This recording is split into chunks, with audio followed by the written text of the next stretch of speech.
currently have 9 pen names up on Amazon, and we have over 300 books published. Probably like 500 something now. Yeah. We continuously publish 2 to 3 book series every single month, and we've hit bestseller status over 75 times on Amazon Kindle. We've made over 6 figures in just 2 to 3 months' time with the books that we do publish. And we also have an active email list of over 60,000 subscribers. And just to touch on that real quick, we're going to reiterate this throughout the whole workshop. That email list is so big. We're going to reiterate that because it's literally the lifeline to your business, right? Yeah, it's pretty much is a business. I can give you an example. If Amazon wants to ban your account, just kick you off, because honestly, we've been banned before.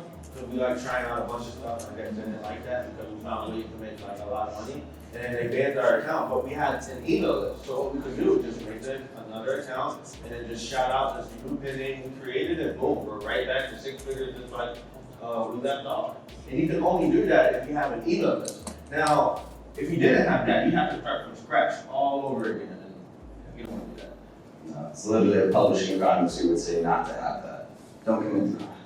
All right, and also other authors look towards us to collaborate and help them. So I believe earlier somebody was talking about co-authoring or affiliate marketing, like with books. We call that like newsletter swaps. So authors, they come to us, we have this big email list, they're in our genre, they want that promotional boost. So they come to us, one-time fee, we send them out to our email list, or in some cases it may be free, depending on what the situation is. But they're able to leverage us through our subscribers. We started Kindle back in 2011, just writing our own books, nonfiction books like weight loss, health and fitness, diet books, things like that. Started writing and then outsourced them to somebody else.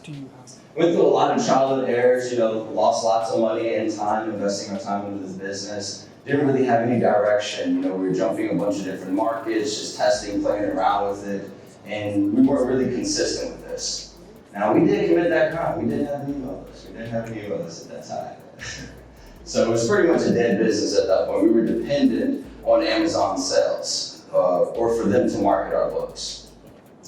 We were making about $500 a month at that time and tried to make it a full-time income, but couldn't pay the bills and had to get a JOB.